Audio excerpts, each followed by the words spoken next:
Você sabia que o cérebro, para desenvolver, para crescer, ele precisa destruir, desativar ou até mesmo desligar neurônios? Então, essa é a curiosidade que você vai acompanhar aqui no canal Dr. Benê Amorim.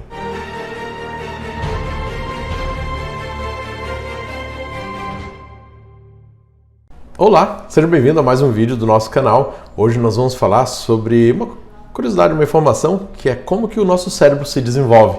Muitas pessoas buscam saber o que podem fazer para o cérebro crescer, para desenvolver, para poder aprender mais, para poder usar a melhor capacidade possível. Mas antes disso, eu vou pedir para que você, que ainda não é inscrito no nosso canal, vá ali, se inscreva em nosso canal e ative o sininho, dessa forma recebendo notificação de quando um novo vídeo é lançado. Então, hoje nós vamos falar sobre neuroplasticidade.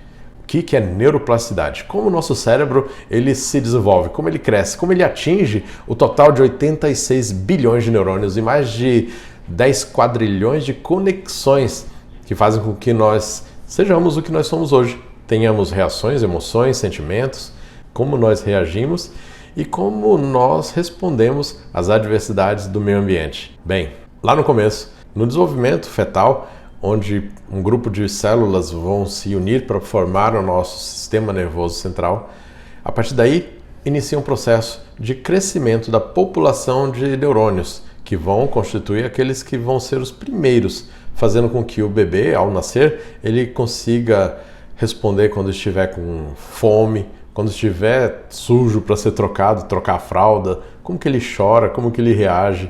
As interações que vai permitir com que ele, ainda que pareça um ser completamente inseguro, ele consiga suprir as suas necessidades. Essas células elas vão se multiplicando, se dividindo e a população de neurônios vai crescendo. Vai crescendo, crescendo até um ponto onde elas começam a modificar o comportamento. Muitos reflexos, muitas respostas encontramos apenas exclusivamente na fase inicial da vida. Alguns reflexos no bebê, como o reflexo do Moro, que é um reflexo comum onde o bebê, determinadas posturas, ele acaba tendo uma atitude como se fosse de um susto, vem a chorar, né? São reflexos primitivos. E à medida que ele vai se desenvolvendo na infância, depois na adolescência, esses neurônios eles começam a mudar o seu comportamento, desligando algumas sinapses e desativando alguns circuitos em detrimento de outros que vão ser mais estimulados. E é comum que desde o nascimento alguns neurônios eles possam ser desligados para que outras conexões sejam ativadas. Isso vai fazendo com que o cérebro ele vá crescendo, vai desenvolvendo e se adaptando com cada fase. À medida que nós crescemos, algumas memórias e alguns arquivos que o nosso cérebro tem desde pequeno são apagados. Então são desligados ou desconectados ou completamente desativadas, fazendo com que nós percamos algumas informações de dados para que outras informações sejam adicionadas. Então, é difícil a gente dizer que a memória que está presente lá no bebê, nos registros mais antigos, elas sejam mantidas ao longo da vida até a idade adulta. Então é muito difícil dizer que determinada memória de um fato que aconteceu logo ao nascimento ou nos primeiros meses ou anos de vida possam eventualmente estar presentes na idade adulta. Não dá para a gente falar o quanto disso é preservado. Não dá para a gente dizer o quanto disso pode ser acessado quando nós estimulamos esse cérebro a buscar essa informação lá nos arquivos que estão lá atrás. Então, todo o nosso funcionamento neuronal que apresentamos na idade adulta depende basicamente que várias conexões sejam desfeitas, que várias memórias sejam desativadas e novos arquivos e novos aprendizados sejam retomados. Quando você mantém uma rotina saudável de alimentação equilibrada, prática de exercícios, um sono bem equilibrado, um sono reparador, você mantendo esses hábitos, você facilita com que novos aprendizados sejam consolidados e sejam formados. E dessa forma você vai utilizar da melhor forma possível. Quando, por exemplo, eu, neurocirurgião, vejo algumas crianças ou bebês com lesões graves do cérebro, muitas vezes o que a gente observa é que em situações como meningite, processos infecciosos graves, quando afetam e causam lesão no cérebro de uma criança ou de um bebê, a neuroplasticidade ela permite com que novas células e novos circuitos sejam formados e o mínimo de repercussão, o mínimo de sequela fique com essa criança. E muitas vezes a recuperação neurológica de uma criança com uma lesão cerebral, ela acaba sendo realmente muito melhor do que um indivíduo adulto ou um idoso, quando sofre um AVC, por exemplo. A recuperação neuronal no adulto, ela ainda assim é possível. Nós temos algumas células no cérebro que são células que têm a capacidade de formar novos neurônios ou novas células de suporte, que são as células da glia.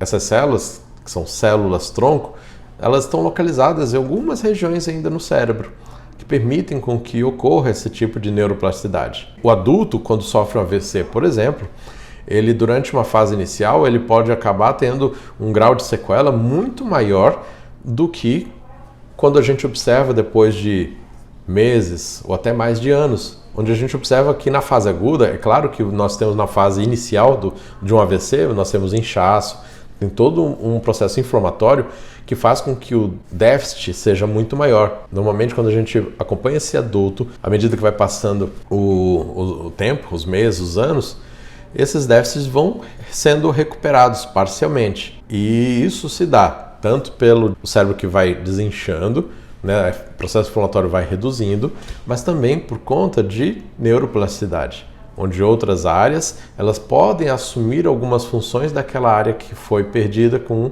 o acidente vascular cerebral ou com um traumatismo craniano, por exemplo.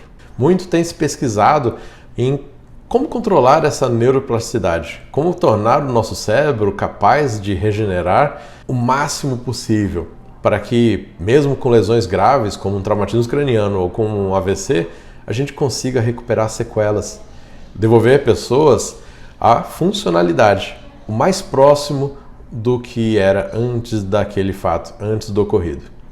Isso tem se pesquisado e tem se desenvolvido tecnologias em busca dessa recuperação, dessa restauração neuronal.